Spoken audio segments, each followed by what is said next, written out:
21세기를 살아가는 지금 혹시 어디로 가야 할지 좀 막막하다. 그런 느낌 받으신 적 없으신가요? 네, 그렇죠. 세상이 너무 빨리 변하니까 어제는 당연했던 것들이 오늘은 좀 불안하게 느껴지기도 하고요. 맞습니다. 오늘 저희는 당신이 보내주신 유발 하라리의 21세기를 위한 21가지 제언, 이 책의 주요 내용을 좀 보면서요. 이 혼란스러운 시대를 헤쳐나갈 실마리, 이걸 함께 찾아보려고 합니다. 네, 이 자료가 정말 중요한 질문들을 던지고 있죠. 우리가 오랫동안 믿어왔던 그 자유주의라는 큰 이야기 있잖아요. 네네. 그게 왜 흔들리는지, 또 인공지능, AI 같은 기술혁명이 우리 삶과 사회를 막 어떻게 바꿔놓을지, 그렇죠. 그리고 인류 앞에 어떤 미래가 펼쳐질 수 있을까, 이런 걸 깊이 파고들거든요. 그래서 오늘 저희 목표는 이 복잡한 퍼즐의 핵심 조각들을 좀 맞춰보면서 이 격변의 시대를 살아가는 당신에게 정말 필요한 통찰이 뭘까?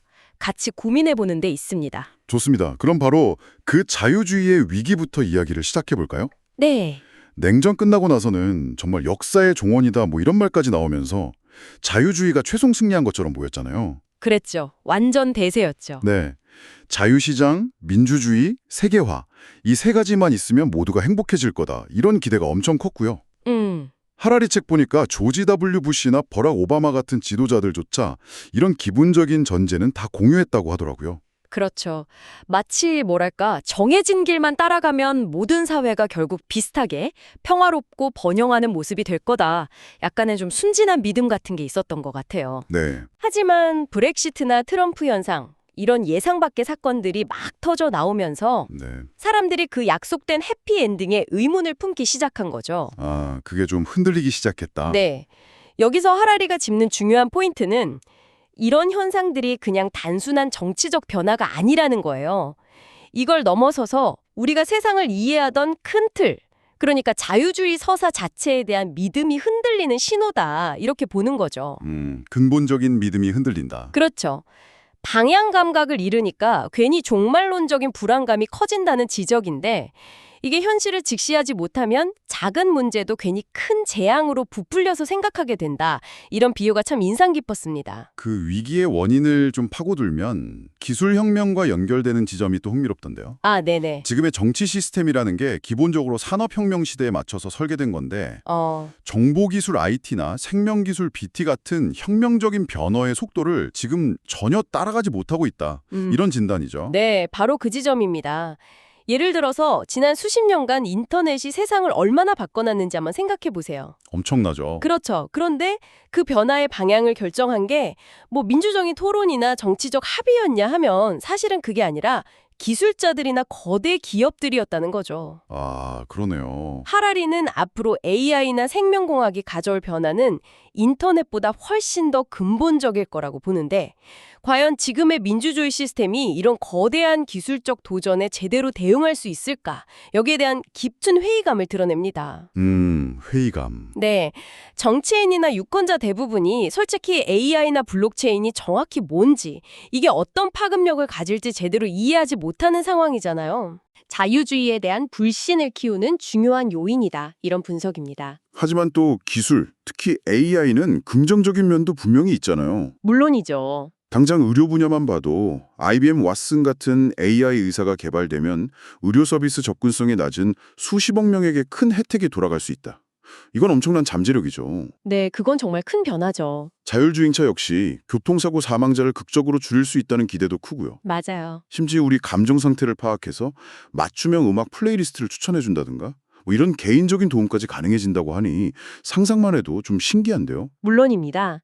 기술 자체는 가치 중립적이고 어떻게 쓰느냐에 따라서 정말 엄청난 혜택을 줄 수 있죠. 하라리 역시 AI가 가져올 그 밝은 미래의 가능성 충분히 인정합니다. 네. 하지만 동시에 그는 훨씬 더 근본적인 질문을 던지는 거죠. 바로 일자리 문제입니다. 아, 일자리. 역시 이게 빠질 수 없죠. 그렇죠. 과거 산업혁명 때도 기계가 일자리를 다 빼앗을 거다 이런 공포가 있었잖아요. 네, 늘 있었죠. 근데 결국엔 새로운 종류의 일자리가 생겨났죠. 마부가 사라지고 택시 운전사가 등장한 것처럼요. 요즘 드론 조종사나 데이터 과학자 같은 직업도 불과 몇 년 전엔 상상하기 어려웠던 거고요. 그러네요. 그래서 혹자는 이번에도 괜찮을 거다 이렇게 낙관하기도 해요. 인간하고 AI가 협력하는 방식도 있지 않을까요? 체스에서 왜 인간이랑 컴퓨터가 한 팀 이루는 켄타우로스 방식처럼요? 네, 그런 형태의 협업 모델도 충분히 가능성이 있습니다. 근데 하라리의 진짜 우려는 단순히 일자리의 총량이 줄어드냐 마느냐 이 문제가 아니에요. 아, 그게 아닌가요? 네, 여기서 주목해야 할 통찰은 이 AI 혁명 때문에 인간이 끊임없이 변화에 적응하고 거의 평생 재교육을 받아야 하는 상황에 내몰릴 수 있다는 점입니다. 아, 평생 공부해야 한다? 그렇죠. 근데 문제는 이런 과정에 엄청난 정신적 스트레스를 유발한다는 거예요. 그래서 결국 많은 사람이 그 변화의 속도를 따라가지 못하고 도태될 수 있다. 도태된다고요? 네, 일자리가 있어도 그 일을 수행할 감정적 체력이라고 할까요? 그게 고갈되어 버리는 겁니다. 아, 하라리는 이런 사람들을 무용계급, 유슬리스 클래스라고 부르는데 이게 경제 시스템뿐만 아니라 정치 시스템에서도 점점 소외되는 존재가 될 수 있다는 좀 섬뜩한 경고죠. 무용계급. 네, 직업이 없어서가 아니라 이 끊임없는 변화와 불안정성을 견디지 못해서 쓸모없어지는 인간이 등장한다는 겁니다. 와, 무용계급이라니. 이거 생각할수록 좀 심각한 문제네요. 그렇죠. 과거에 공산주의나 파시즘 선전물 보면 그 속의 노동자들은 그래도 내가 역사의 주역이다 이런 느낌을 받았을 텐데 이제는 AI, 블록체인, 유전공학 이런 복잡한 기술 앞에서 보통 사람들은 점점 무력감이나 소외감을 느끼게 될 가능성이 높아 보여요. 맞습니다. 당신은 이런 흐름 속에서 어떤 감정을 느끼시나요? 혹시 나와는 상관없는 먼 미래의 이야기처럼 들리시나요? 그 소외감을 넘어서요. 하라리가 실험 문제보다 어쩌면 더 심각하다고 지적하는 게 바로 권위의 이동입니다. 권위의 이동. 네. 있는 개개인이 가졌던 판단하고 결정할 권위. 이게 점차 외부의 알고리즘으로 넘어가고 있다는 거죠. 아, 자유주의는 기본적으로 개인의 자유로운 선택과 판단, 이걸 가장 중요한 가치로 여기잖아요. 유권자로서 투표하는 거, 소비자로서 물건 사는 거, 심지어 내 감정까지도 다 존중받아야 할 개인의 영역이죠. 네, 그렇죠. 그런데 만약에 아마존이나 구글 혹은 정부의 알고리즘이 나 자신보다 나를 더 잘 이해하고 예측하게 된다면 그럼 어떻게 될까요?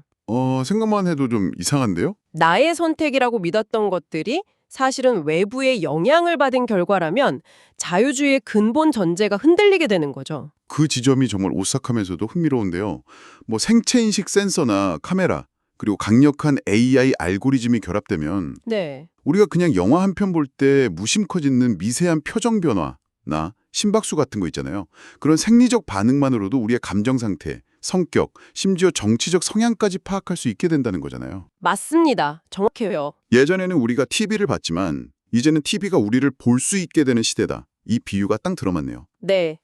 그렇게 축적된 데이터는 단순히 넷플릭스에서 영화 추천해주는 수준을 넘어섭니다. 아, 그 이상으로요? 네. 당신이 어떤 교육을 받아야 할지, 어떤 직업이 적합할지, 누구와 연애하거나 결혼하는 것이 좋을지까지 알고리즘이 조언하고 심지어 결정에 영향을 미칠 수 있다는 겁니다. 와, 물론 알고리즘이 항상 완벽하진 않겠죠. 데이터의 편향성 문제도 있을 거고 예측 불가능한 변수 때문에 오류는 발생할 겁니다. 네. 하지만 핵심은 알고리즘이 완벽할 필요가 없다는 데 있어요. 자기 자신에 대해 깊이 성찰하지 않는 보통의 평균적인 인간보다는 더 나은 결정을 내릴 확률이 높다는 거죠. 아, 우리가 길 찾을 때 점점 스마트폰 내비게이션에 의존하게 되는 것처럼요. 그렇죠. 삶의 중요한 결정에서도 점점 알고리즘에 기대게 될 수 있겠군요. 바로 그 점이 위험하다는 겁니다. 편리함에 익숙해지면서 스스로 생각하고 판단하는 능력을 점점 잃어버릴 수 있다는 거죠. 그리고 이런 상황은 외부의 조작에 극도로 취약하게 만들어요. 정부나 거대 기업이 우리의 감정, 욕망, 두려움 같은 내면의 운영체제를 해킹해서 우리를 원하는 방향으로 유도할 수 있게 되는 거죠. 해킹이라니 무서운데요. 하라리는 여기서 한 걸음 더 나아가서요. 데이터 처리와 효율적인 의사결정이라는 측면에서 볼 때 분산된 권력을 가진 민주주의보다 중앙집권적인 통제 시스템, 즉 독재 체제가 미래 기술 환경에서는 더 유리해질 수 있다. 이런 충격적인 가능성까지 제기합니다. 독재가 더 유리하다고요? 네, 효율성 면에서요. 예를 들어 이스라엘이 서한 지구에서 팔레스타인 주민들을 감시하는 데 쓰는 기술들이 있거든요. 네. 이게 어쩌면 미래 디지털 독재의 초기 모델일 수 있다. 이런 경고는 정말 섬뜩하게 다가옵니다. 아, 듣고 보니 정말 좀 암울한 전망이네요. 자유주의라는 익숙한 지도가 더 이상 길을 알려주지 못하고 기술은 우리의 자유의지마저 위협하는 상황이라면 우리는 어디서 대안을 찾아야 할까요? 네, 사람들은 자연스럽게 좀 과거에 익숙한 것들, 예를 들면 민족주의나 종교 이런 데로 돌아가려는 경향을 보이는 것 같아요. 네, 그런 경향이 분명히 나타나고 있죠. 하지만 하라리는 그건 역시 근본적인 해결책이 되기는 어렵다. 이렇게 단호하게 말합니다. 왜 그럴까요? 왜냐하면 우리가 지금 직면한 문제들, 예를 들어 핵위협이라던가 기후변화 같은 생태계 붕괴, 그리고 AI로 대표되는 기술 파괴 같은 문제들은요. 이게 본질적으로 국경을 초월하는 전 지구적인 도전이기 때문입니다. 아, 글로벌한 문제다. 그렇죠. 개별 국가의 이익만 우선하는 민족주의나 특정 집단의 믿음에 기반한 종교적 세계관만으로는 이런 글로벌 문제를 해결하기 어렵다는 거죠. 하라리는 종교가 때로는 현재의 정치적, 사회적 입장을 정당화하기 위해서 과거의 전통을 재해석하거나 심지어 왜곡하는 경우도 있다고 지적해요. 예를 들어 초정통파 유대교의 특정 관습이 수천 년 된 전통이다 이렇게 주장하지만 고고학적 증거는 좀 다른 이야기를 하는 것처럼요. 종교가 예를 들어 AI 시대의 윤리적 딜레마 같은 거 있잖아요. 네네. 뭐 자율주행차가 사고 상황에서 누구를 보호하도록 프로그래밍 되어야 하는가 이런 새로운 질문에 명확한 답을 주기도 좀 어렵겠군요. 그렇죠. 하라리는 종교가 여전히 개인에게 삶의 의미를 부여하고 공동체를 유지하는데 중요한 역할을 할 수는 있지만 현대사회의 복잡한 정책 문제나 새로운 기술 윤리에 대한 구체적인 해답을 경전이나 전통에서 직접 찾기는 어렵다고 봅니다. 네. 마찬가지로 민족주의 역시 인류가 공동으로 대응해야 할 문제 앞에서 오히려 분열과 갈등을 조장할 수 있다는 한계를 지적하고요. 요즘 탈진실, 포스트 트루스, 시대다 이런 말도 자주 쓰이는데 마치 예전에는 진실이 존중받던 어떤 황금 시대가 있었던 것처럼요. 네, 맞아요. 그런데 하라리는 이 부분에서도 좀 흥미로운 관점을 제시하죠. 탈진실의 중요. 네. 이게 무슨 뜻이냐면 호모사피엔스가 다른 동물들과 달리 지구를 지배할 수 있었던 것은 눈에 보이지 않는 허구, 그러니까 신, 국가, 돈, 인권 같은 이야기를 집단적으로 믿는 능력 덕분이었다는 겁니다. 아, 이야기를 믿는 능력. 그렇죠. 이런 의미에서 보면 가짜뉴스나 허위 정보는 전혀 새로운 현상이 아니라는 거죠. 역사적으로 볼 때도 중세 유럽에서 유대인이 아이를 죽여 제사를 지낸다는 피해 비방 같은 끔찍한 가짜뉴스가 수백 년간 지속되었고, 끔찍하네요. 네. 스탈린 같은 독재자들은 사진 조작을 통해서 자기 권력을 강화했고요. 중요한 것은 옛날에는 진실만 있었다는 그런 환상을 버리고 지금 우리에게 주어진 이 정보의 홍수 속에서 진실과 거짓을 분별하려는 노력과 책임감을 갖는 것, 이게 중요하다는 메시지입니다. 그렇다면 이 모든 혼란 속에서 우리는 미래를 위해 뭘 준비해야 할까요?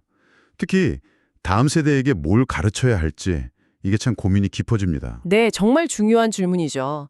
하라리는 특정 지식이나 기술, 예를 들어 요즘 많이 얘기하는 코딩 같은 걸 배우는 것보다 더 중요한 게 있다고 강조하더군요. 맞습니다. 하라리가 강조하는 것은 소위 4C라고 불리는 역량이에요. 비판적 사고, critical thinking, 소통, communication, 협력, collaboration, 그리고 창의성, creativity. 4C. 네.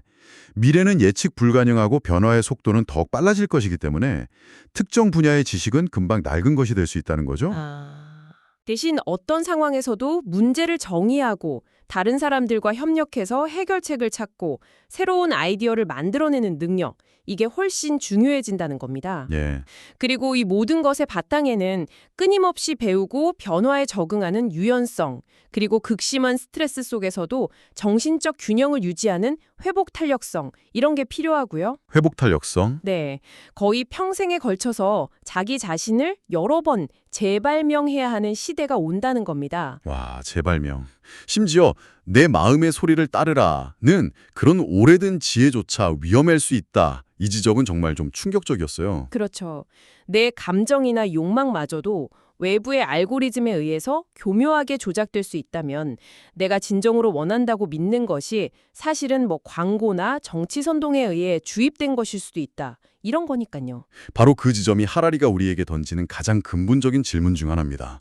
외부의 알고리즘이 우리의 생체 정보와 행동 데이터를 분석해서 우리 마음을 해킹할 수 있게 되기 전에 네. 우리 스스로가 자신의 마음이 어떻게 작동하는지, 내 감정과 생각의 패턴이 무엇인지 먼저 이해해야 한다는 겁니다. 결국 낡은 이야기들이 힘을 잃고 거대한 기술적 변화가 우리 존재 자체를 뒤흔드는 이 시대에 우리가 의지할 수 있는 가장 확실한 건 어쩌면 자기 자신에 대한 깊은 이해뿐일지도 모르겠네요. 네, 오늘 저희가 살펴본 내용들을 종합해보면 그렇습니다. 자유주의, 민족주의, 종교 같은 기존의 나침반들은 더 이상 명확한 방향을 제시해주지 못할 수도 있고요. 네.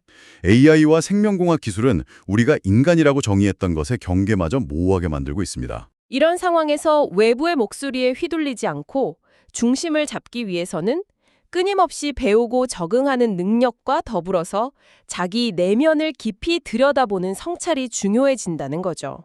그래서 하라리가 명상과 같은 마음챙김 수련을 단순히 개인적인 웰빙 차원을 넘어서 21세기의 필수 생존 기술로까지 언급하는 거군요. 그렇습니다. 외부 알고리즘이 우리의 운영체제를 해킹해서 조종하기 전에 우리 스스로가 자신의 운영체제를 먼저 이해하고 관리할 수 있어야 한다는 거죠. 자, 오늘 이야기를 마무리하면서 이 질문을 당신께 던져보고 싶습니다. 네. 다른 누군가가 당신의 생각과 감정을 당신보다 더 잘 알게 되기 전에 당신 자신을 더 깊이 이해하기 위해서 어떤 노력을 시작해 볼 수 있을까요? 이 질문에 대한 답을 찾아가는 여정이 어쩌면 이 혼란스러운 시대를 항해하는 우리 모두에게 가장 중요한 과제일 수도 모르겠습니다.